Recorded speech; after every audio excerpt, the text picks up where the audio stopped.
অবাধ্য আবদার পর্ব ৩ লিখেছেন তাসনুবা রহমান মায়া। মাঝরাতে ঈশান্তার ঘুম ভেঙে গেল। ঘড়িতে তখন ২টা ১৩ বাজে। বাইরের নীরবতা কেমন যেন অচেনা ঠেকছে আজ। হঠাৎ করেই একটা গিটারের টুংটাং আওয়াজ ভেসে আসছে। অন্ধকার ঘরের নিস্তব্ধতার মাঝে এই শব্দটা ঠিক যেন জাদুর মতো বাজল তার কানে। ঈশান্তা কৌতূহলী হয়ে উঠে বসল। পর্দা সরিয়ে তাকাতেই বুঝল গিটারের আওয়াজ পাশের ঘর থেকে আসছে। সে নিঃশব্দে ব্যালকনির দিকে এগুল। তার ঘরের ঠিক পাশের ঘরই আরাধ্যর। দুই ঘরের ব্যালকনির মাঝে শুধু একটা দেয়াল, তাও আধা, তাই পাশের ঘরের সব কিছুই স্পষ্ট দেখা যায়। ঈশান্তা ব্যালকনিতে এসে দেখল আরাধ্য বসে আছে নিজের ব্যালকনির এক কোণে, হাতে গিটার, ঠোঁটে গান। চল বলে ফেলি কত কথা কলি, জন্মেছে বলতে তোমায়, তোমাকে চাই। ঝলসানো রাতের এ পুরা বরাতে, তুমি আমার অন্ধকার আর রোশনাই। কার্নিশে আলতা মাখানো দিনেরা ঢলে পরে রাতে, তারপরে রাত্রি জাগানো, বাকিটা তোমারই তো হাতে। জেগে জেগে আমি শুধু ঘুমিয়ে পড়তে চাই, থেকে থেকে এই মেঘেতে যাই বেড়াতে যাই, তোমাকে পাই। চল বলে ফেলি কত কথা কলি, জন্মেছে বলতে তোমায়, তোমাকে চাই। আরাধ্যর ঘরের লাইট জ্বলছে, সেই আলো পড়ে আছে ব্যালকনির উপর, তাই তাকে দেখতে কোনো অসুবিধা হচ্ছে না। Brown T shirt, grey trouser, চুলগুলো হালকা এলোমেলো, গিটারের স্ট্রিংয়ে আঙুলের চলাচল, চোখে এক ধরনের শূন্যতা আর ঠোঁটে গানের সুর। সব মিলিয়ে আরাধ্য যেন কোনো সিনেমার নায়ক হয়ে উঠেছে সেই মুহূর্তে। ঈশান্তা নিজের অজান্তেই মুগ্ধ হয়ে তাকিয়ে রইল। তার চোখ কিছুতেই সরছে না। আরাধ্যর গান আগে শোনেনি ঈশান্তা, সবসময় এড়িয়ে গেছে।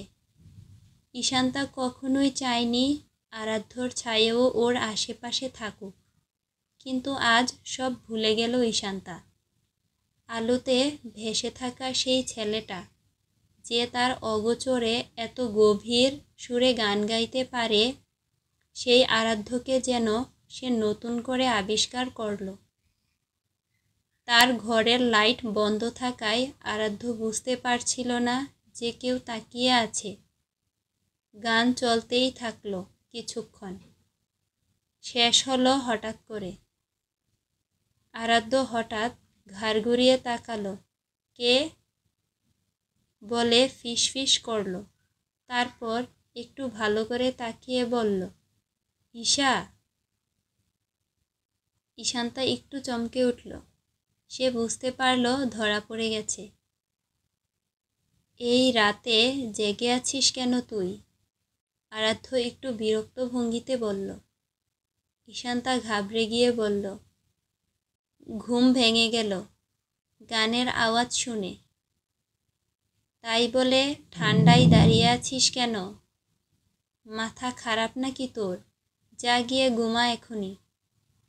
ঈশান্তা একটু গম্ভীর ভঙ্গিতে মাথা নিচু করে বলল, আপনার গান ভালো লাগছিল তাই।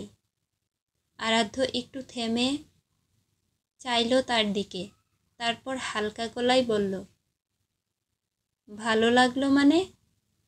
আমি কি খুব খারাপ গাই? না না, মানে খুব ভালো, একদম মন ছুঁয়ে গেল। আরাধ্য আর কিছু বলল না, চোখে মুখে একরকম চিন্তা ঝুঁকে রইল। তারপর বলল, যা ঈশা, ঘরে যা, ঠান্ডা লাগবে।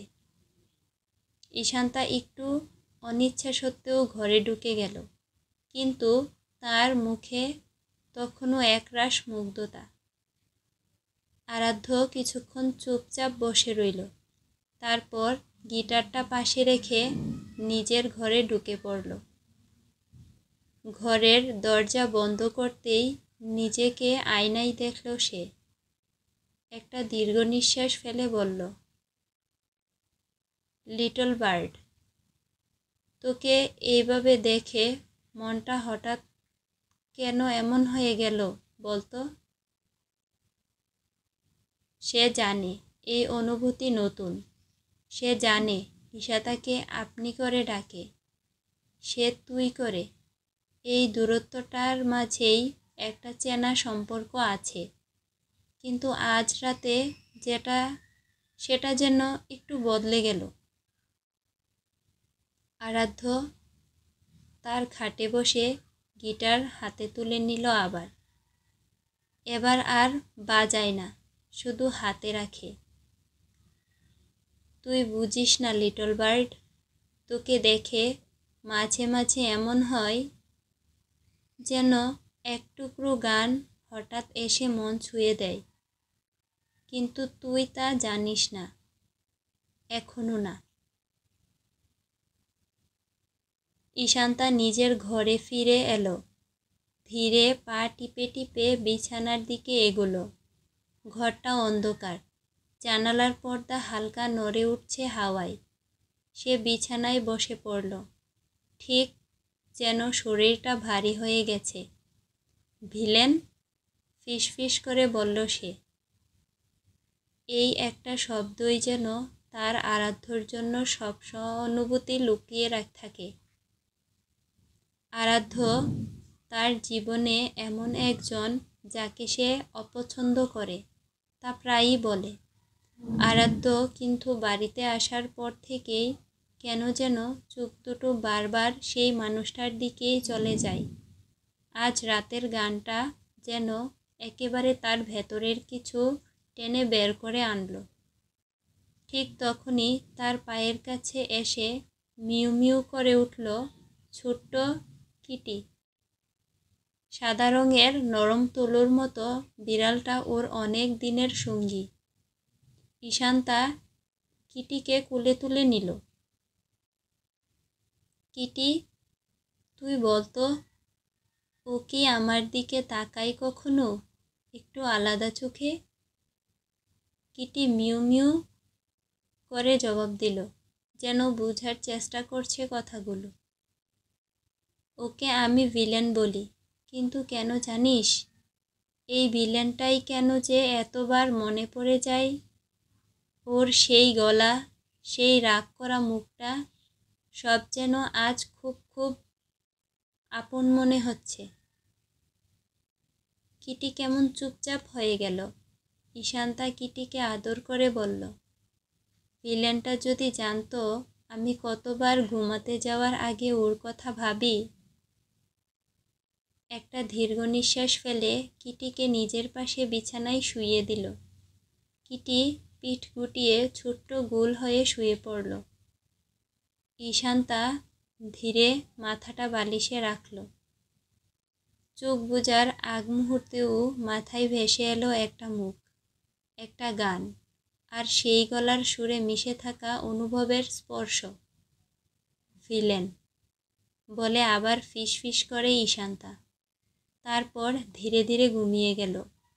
চোখে স্বপ্ন নামল, আর সেই স্বপ্নের মাঝখানে দাঁড়িয়েছিল সেই ব্রাউন টি শার্ট পরা ছেলেটা, যার নাম আরাধ্য। ঈশান্তা সকালটা শুরু হয় একেবারে হুলস্থুলে। ঘুম ভেঙেই চোখ গেল দেয়ালে ঝুলানো ঘড়ির দিকে। 8:20। ভার্সিটির ক্লাস 9টায় শুরু। আরাধ্যর কথা ভাবতে ভাবতে রাত কেটেছে, তাই সকালে উঠতে দেরি। মাথায় হাত দিয়ে বিছানা ছেড়ে এক লাফে উঠে পড়ে ঈশান্তা। তাড়াতাড়ি ফ্রেশ হতে ওয়াশরুমে গেল। মুখে ঝাপটা দেওয়ার পর মনে হলো আজ আর সময়ের সঙ্গে দৌড়ে পাওয়া মুশকিল। ওয়াশরুম থেকে বের হতে না হতেই দরজায় টোকা দিয়ে ঢুকে পড়ল ওর চাচাতো বোন আমিশা। ওই শান্তির মা, আবারও লেট। তোকে না রোজ বলি টাইমে উঠ। ঈশান্তা তখনও তোয়ালে দিয়ে মুখ মুছছে। হালকা হেসে বলল, পাখির বাসা, একটু তো দম নেই। দেরি তো হলোই। এখন বাকিটা সময় ঝগড়া না করে চল কাজ করি। ওরা একে অন্যের আদরের নামে ডাকে। ঈশান্তা হলো শান্তির মা।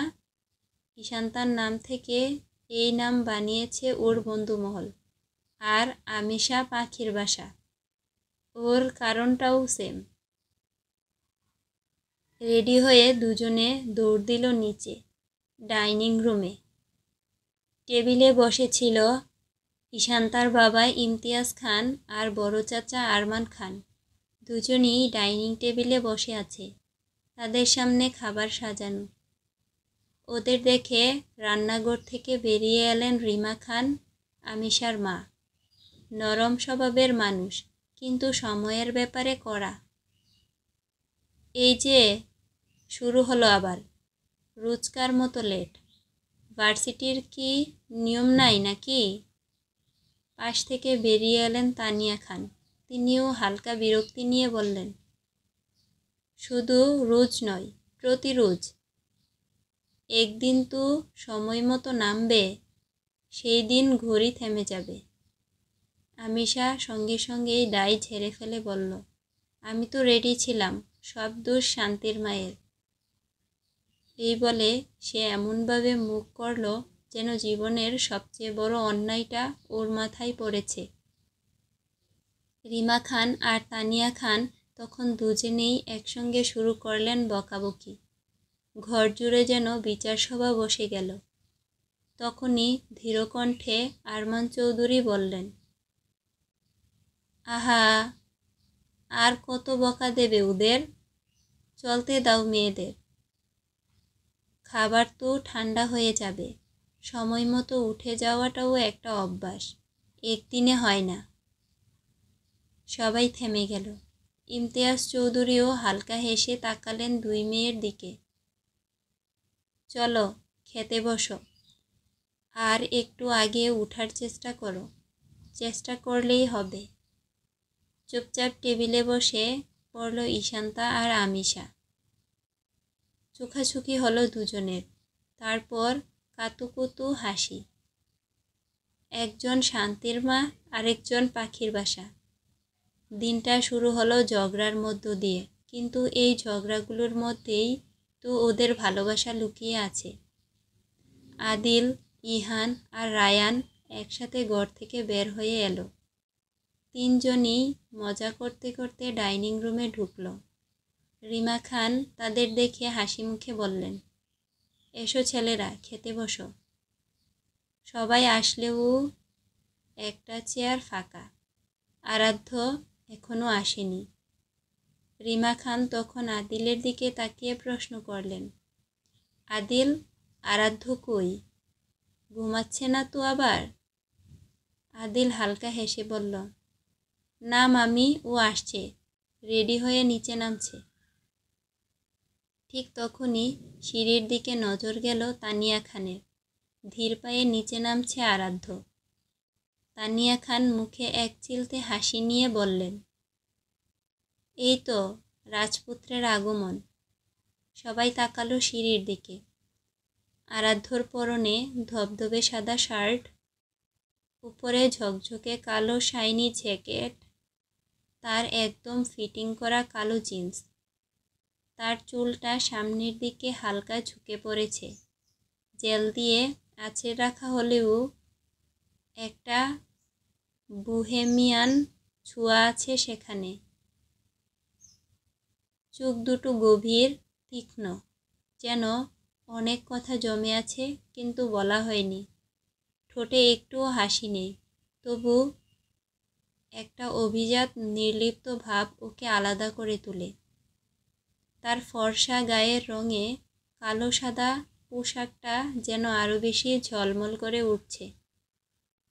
ওকে দেখে সবার চোখ একটু সময়ের জন্য আটকে গেল, কিন্তু সবচেয়ে বেশি থমকে গেল ঈশান্তা।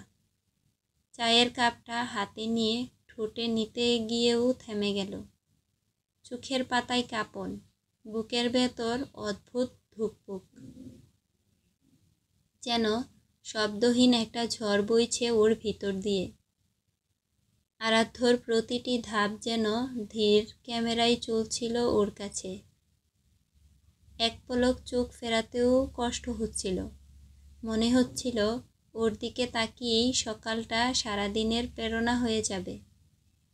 এই ছেলেটা, যার মুখে কখনো বাড়তি কথা নেই, হাসিও নেই, কিভাবে এমন করে ঈশান্তার ভিতরটা নাড়া দিয়ে যায়, ও নিজেও বুঝে না। আরাধ্য সিঁড়ি থেকে নেমে ডাইনিং টেবিলের দিকে এগিয়ে এলো। তার চোখে মুখে তখনও সেই পরিচিত গাম্ভীর্য। হাঁটার ভঙ্গিতে কোনো তাড়াহুড়া নেই, অথচ মনে হচ্ছিল সে কারুর অপেক্ষা করছে না, নিজের ছন্দেই চলছে। টেবিলের পাশে এসে দাঁড়াতেই রিমা খান তাকিয়ে জিজ্ঞেস করলেন, তুই কি কোথাও যাবি নাকি? এত সাজগোজ করে নামলি যে? আরাধ্য হালকা ভ্রু কুঁচকে বলল, হ্যাঁ, একটু বাইরে যাব, একটা কাজ আছে। রিমা খান কিছু না বলে বললেন, তা খেয়ে নে আগে, তারপর যা খুশি করিস। আরাধ্য কোনো কথা না বলে চুপচাপ বসে পড়ল টেবিলে। তার চেহারায় স্পষ্ট একরকম দূরত্ব, যেন এ টেবিল, এই পরিবেশ, এই কথাবার্তা সব কেমন অচেনা হয়ে গেছে। রিমা খান সবার প্লেটে খাবার বেড়ে দিলেন। চারপাশে কথা, হাসি, চামচ কাটার টুংটাং শব্দের মধ্যে হঠাৎ করে নেমে এলো ভারী এক নিস্তব্ধতা। আরমান খান, আরাধ্যর বাবা, মুখে গাম্ভীর্যতা নিয়ে বললেন, আরাধ্য, তুমি তো অনেক দিন বাইরে থেকে এলে, এখন মনে হয় সময় এসেছে বিজনেসে জয়েন করার। তোমাকে আমাদের সঙ্গে কাজ করতে হবে। এক মুহূর্তে থেমে গেল আরাধ্য। চামচ হাতে ধরেই রাখল, নড়ল না। ঠোঁট শক্ত করে চোখ তুলে বাবার দিকে তাকালো সে। তারপর গলা কঠিন রেখে বলল, আমি বিজনেসে আসতে চাই না। আমি গান নিয়ে ভালো আছি। আমি রকস্টার আরাধ্য হয়েই থাকতে চাই। বাবার কোম্পানির উত্তরসূরি হতে চাই না। ঘরে যেন হঠাৎ ঠান্ডা হাওয়া বয়ে গেল। সবাই থেমে তাকিয়ে রইল বাবা ছেলের দিকে। আরমান খানের চোখে জ্বলে উঠল হতাশা আর রাগ। এইসব গান বাজনার ভবিষ্যৎ কি? রকস্টার হয়ে কেউ বাঁচে? এটা কোনো কেরিয়ার? এত খাটনি করে একটা ব্যবসা গড়ে তুলেছি, আর তুমি বলছো তোমার কিছু যায় আসে না? আরাধ্য আর নিজেকে আটকে রাখতে পারল না, চেয়ার সরিয়ে উঠে দাঁড়ালো। আপনার বিজনেস, আপনার গর্ব, কিন্তু গান আমার ভালোবাসা, আমার পরিচয়, আমার নিজের মতো করে তৈরি করতে চাই।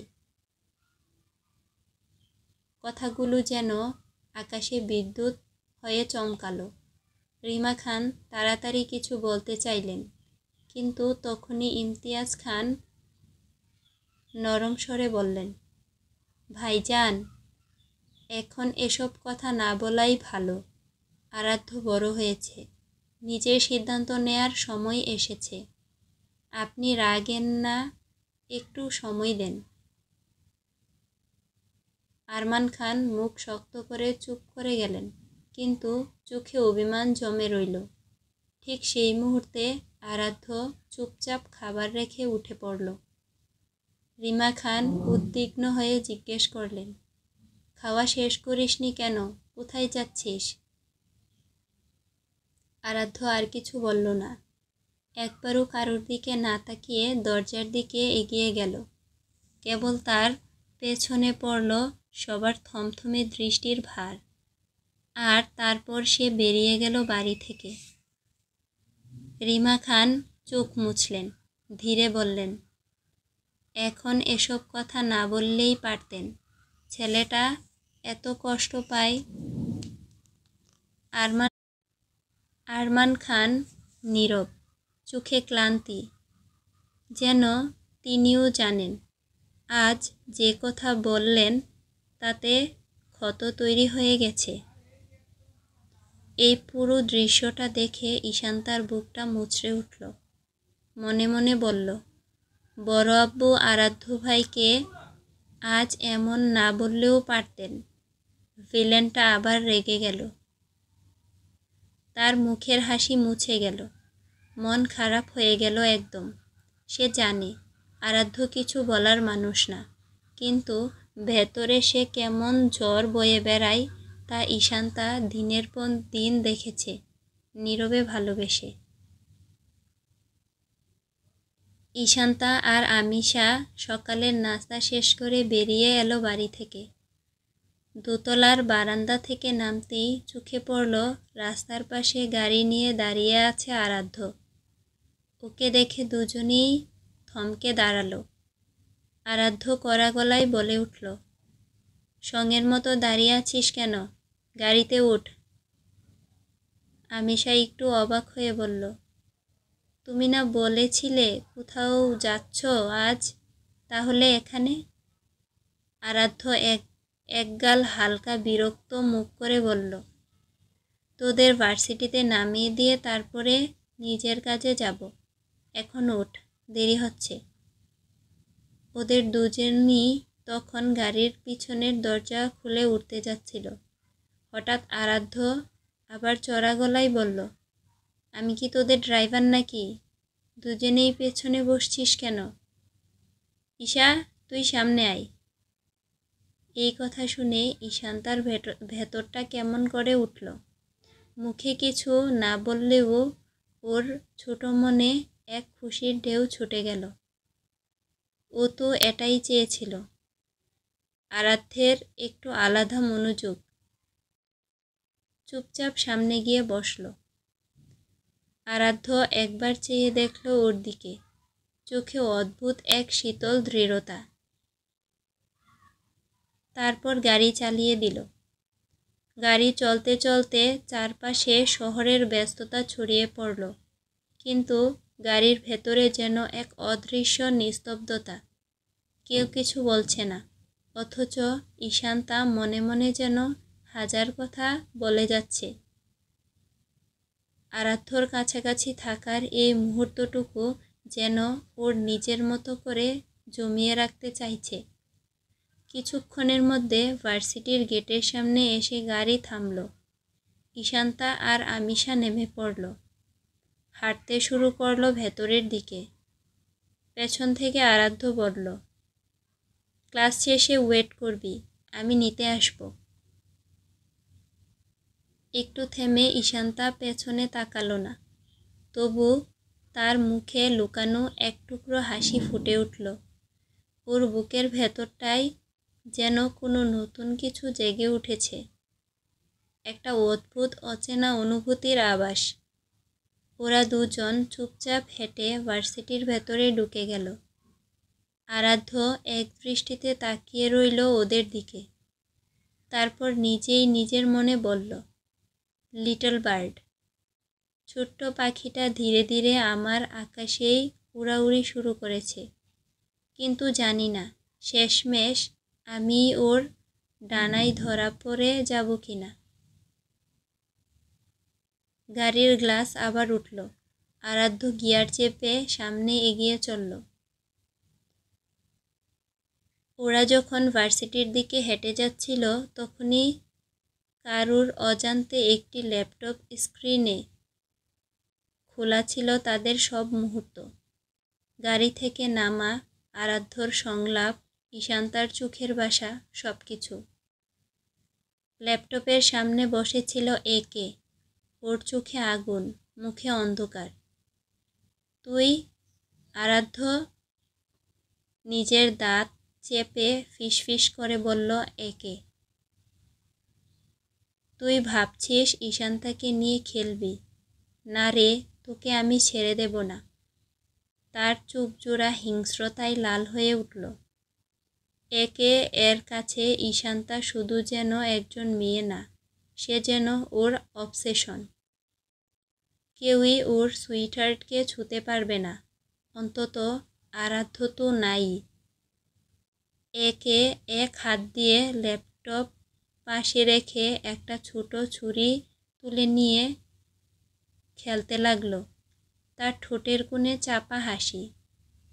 আরাধ্য, তুই ঈশান্তার পাশে থাকলেই শেষ।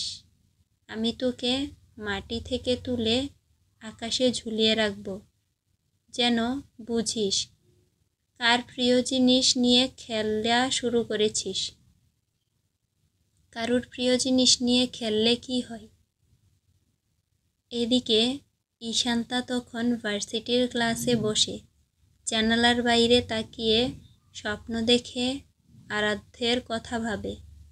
অথচ ও জানে না দূরে কোথাও কেউ একটা অন্ধকার পরিকল্পনা আঁটছে ওকে নিজের করে পাওয়ার জন্য। একে আবার স্ক্রিনে তাকিয়ে মুচকি হেসে বলল, তুমি আমার সুইটহার্ট ঈশান্তা। তুমি তো জানোই না তোমাকে পাওয়ার জন্য আমি কত দূর যেতে